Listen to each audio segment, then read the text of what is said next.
എനിക്കറിയാം സിദ്ധു, ഞാനിങ്ങനെ പൊസസീവ് ആവാൻ പാടില്ലായിരുന്നു. സത്യത്തിൽ ഇങ്ങനെ ഒരു പെണ്ണെ ആയിരുന്നില്ല ഞാൻ. സിദ്ധുനറിയാലോ.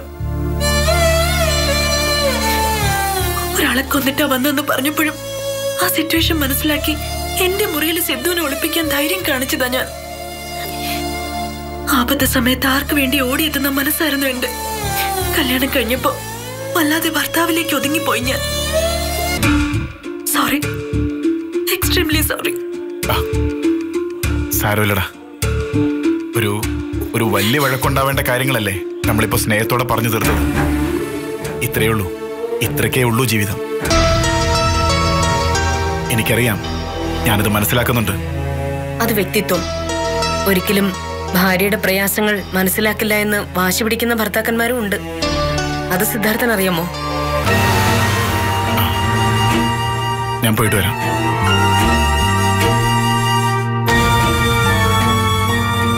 മറ്റുള്ളവരുടെ മുന്നിൽ വെച്ച് എന്നെ നാണം കെടുത്തി സംസാരിച്ചതുകൊണ്ട് ഇനി അങ്ങനെ പറയില്ലേ എന്ന് പറഞ്ഞ് ഞാൻ നിന്റെ കാലോടിക്കൊന്ന് വിചാരിക്കുന്നുണ്ടോ? ഇല്ല, ഹരിയുടെ ദുരഭിമാനം അതിന് സമ്മതിക്കില്ല. ദുരഭിമാനമല്ല, നല്ല അച്ഛന് പിറന്നതിന്റെ അഭിമാനം. ഇപ്പൊ പറഞ്ഞതിന്റെ അർത്ഥം ഞാൻ നല്ല അച്ഛൻ ഉണ്ടായതല്ലെന്നല്ലേ? സത്യത്തിൽ ഹരി ഇപ്പൊ എന്റെ അച്ഛനെ വിളിക്കല്ലേ ചെയ്തത്? ഞാൻ എന്റെ കാര്യം മാത്രമാണ് പറഞ്ഞത്. നിനക്കത് ഉള്ളിൽ തട്ടേണ്ട കാര്യമില്ല. ഹരി, ഇതെന്താ ഇങ്ങനെ? ആഗ്രഹിച്ചിട്ടൊക്കെ ഉണ്ട്. ഞാൻ പണം പലിശയ്ക്ക് കൊടുക്കുന്ന ആളാ. എന്റെ മോന് ശ്രീധരം കിട്ടാത്തതില് എനിക്ക് പ്രയാസം ഉണ്ടായിരുന്നു. അതുകൊണ്ടാണോ താൻ കുട്ടിയെ തട്ടിക്കൊണ്ടുപോയത്? കുട്ടിയെ തട്ടിക്കൊണ്ടുപോയാൽ ശ്രീധരൻ കിട്ടുമോ സാറേ? ഞാൻ അറിഞ്ഞോ അറിയാതെയോ കുട്ടിയെ തട്ടിക്കൊണ്ടുപോയിട്ടില്ല. സത്യത്തെ എനിക്ക് തട്ടിക്കൊണ്ടുപോകാൻ അറിയില്ല. വ്യക്തിയോട് ചേർത്ത് നിർത്തി 4 തന്നാലുണ്ടല്ലോ, താൻ സത്യം പറയും. അതെനിക്ക് അറിയാമേലഞ്ഞിട്ടല്ല. മനസ്സിലായി? 4 ഇടി എന്തിനാ? കൂമ്പ് നോക്കി ഒരൊറ്റ ഇടി കിട്ടിയാ മതി. സത്യം പറയേണ്ടി വരില്ല, പെട്ടി വാങ്ങിക്കേണ്ടി വരും സാറ്.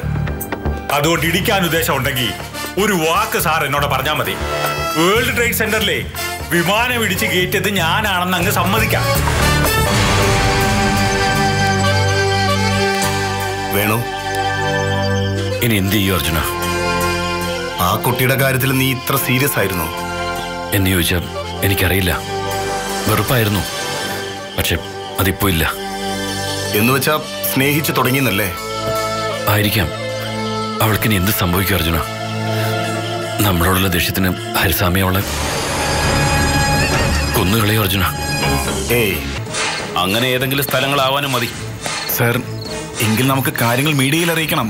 നാളെ തന്നെ പത്രത്തിലും ടിവിയിലൊക്കെ കുട്ടിയുടെ ഫോട്ടോ സഹിതം വരട്ടെ. ചിലപ്പോ ആരെങ്കിലും തിരിച്ചറിഞ്ഞാലോ? അതുകൂടി ശ്രമിക്കാം സിദ്ധാർത്ഥ. ഭാഗ്യത്തിന് എന്തെങ്കിലും ഇൻഫർമേഷൻ കിട്ടിയാലോ? നോക്കാം.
അച്ഛനാ എന്നിങ്ങനെ ഒരു കച്ചവടക്കണ്ണോടെ വളർത്തിയത്. എല്ലാ ബന്ധങ്ങളും കാശുകൊണ്ട് തിളച്ചിട്ടു. അർജുന, സത്യം പറഞ്ഞ ഞാൻ ഇതുവരെ ആരെയും സ്നേഹിച്ചിട്ടില്ല. ഇനി സ്നേഹിക്കാനായിട്ട് പറ്റുമെന്ന് തോന്നുന്നില്ല. പക്ഷെ എന്നെ സ്നേഹിച്ചിട്ടുണ്ട്.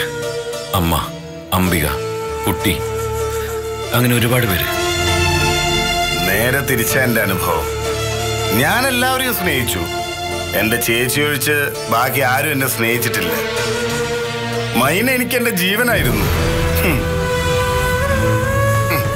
പക്ഷേ അവള് പുഴുത്ത പട്ടിയെ പോലെ എന്നെ വലിച്ചെറിഞ്ഞു. പിന്നെ സ്നേഹം തേടിയൊരു പോക്കായിരുന്നു ഞാൻ. പലരും സ്നേഹം തന്നു, സ്ഥിരമായിട്ടല്ലെന്ന് മാത്രം.